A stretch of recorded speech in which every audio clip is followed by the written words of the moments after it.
दोस्तों, तो चलिए आज की कहानी का आरंभ करते हैं। सूत जी बोले, निरंतर विस्मय से युक्त नारद मुनि ने मेधावी ऋषि की कन्या का अद्भुत वृत्तांत पूछा। नारद जी बोले, हे मुने, उस तपोवन में मेधावी की कन्या ने बाद में क्या किया और किस मुनि श्रेष्ठ ने उसके साथ विवाह किया? श्री नारायण बोले, अपने पिता को स्मरण करते करते और बार बार शोक करते करते उस घर में कुछ काल उस कन्या का व्यतीत हुआ।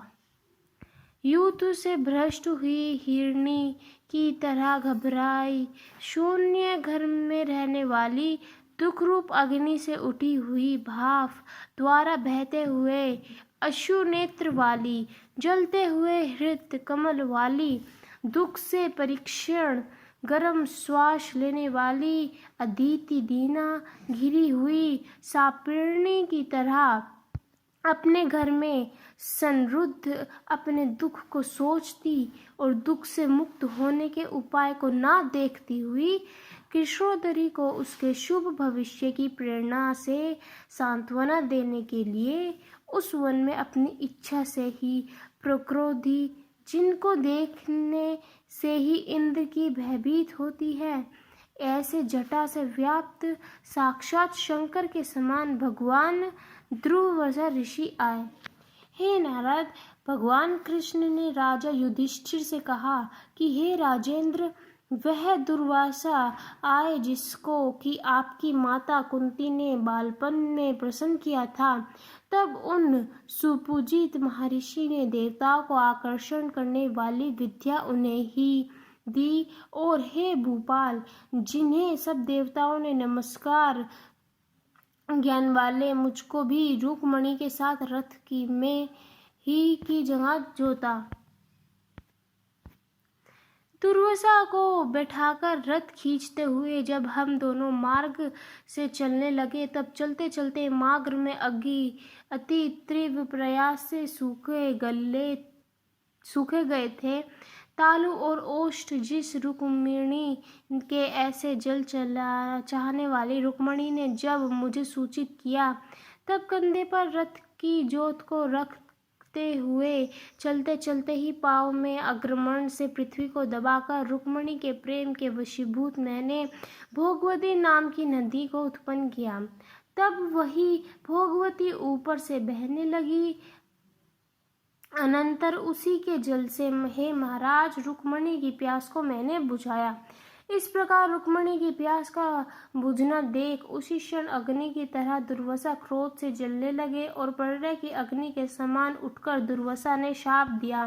बोले, बड़ा आश्चर्य है हे श्री कृष्ण, रुक्मिणी तुमको सदा अत्यंत प्रिय है, अतः स्त्री के प्रेम से युक्त तुमने मेरी अवज्ञा कर अपना महत्व दिखाते हुए इस प्रकार से उसे पानी पिलाया, अतः तुम दोनों का वियोग होगा, इस प्रकार उन्हें शाप दिया था। हे युधिष्ठिर, वही यह दुर्वासा मुनि है, साक्षात रुद्र के अंश से उत्पन्न, दूसरे काल रुद्र की तरह महर्षि अति के उग्र तप रूप कल्पवृक्ष के दिव्य फल प्रतिभात्राओं के सिर के रत्न अनसुनीय भगवती के गर्भ से उत्पन्न अत्यंत मेधायुक्त दुर्वासा नामक के ऋषि, अनेक तीर्थों के जल से भीगी हुई जटा से विभूषित सिर वाले साक्षात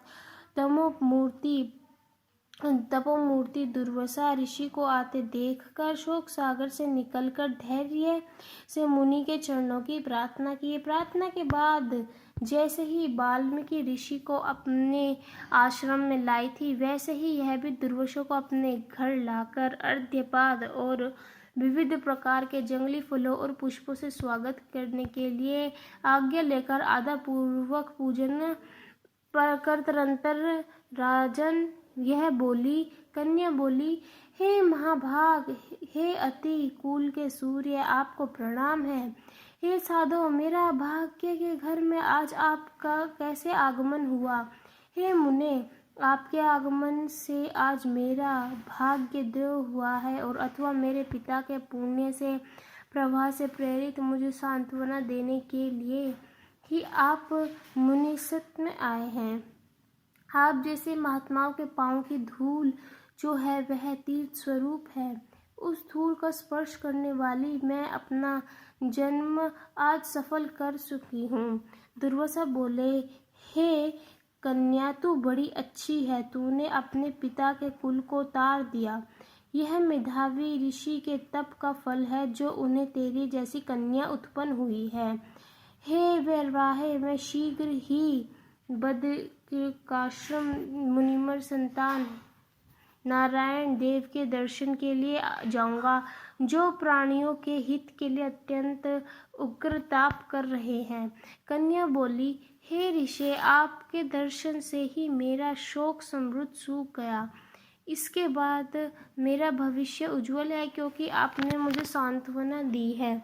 मुने, मेरी उस प्रादुर्भूत बड़े भारी ज्वाला युक्त रूप अग्नि को क्या आप नहीं जानते हैं?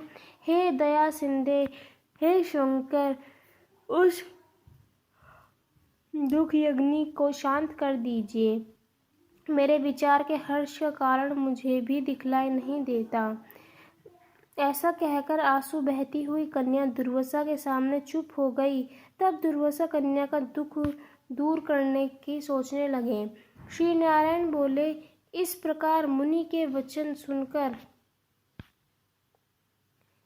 और इसका अभिप्राय समझकर बड़े क्रोध मुनिरंजन दुर्वासा ने उस कन्या का कुछ हित विचार पूर्व करते हुए उसे एक सारभूत फल बताया।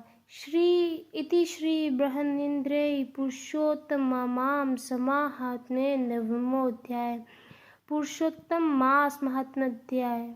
नारद जी बोले, हे तपोनिंदे, परम क्रोधी दुर्वासा मुनि ने अपने विचार करके कन्या से क्या उपदेश दिया, वो आप मुझे कह सुनाइए। सूत जी बोले, हे द्विजय, नारायण का वचन सुनकर समस्त प्राणियों का हित करने वाले दुर्वासा का गृह वचन बद्री नारायण बोले। श्री नारायण बोले, हे नारद, मेधावी श्री की कन्या का दुख दूर करने के लिए दुर्वासा ऋषि ने जो कहा वह सुनो।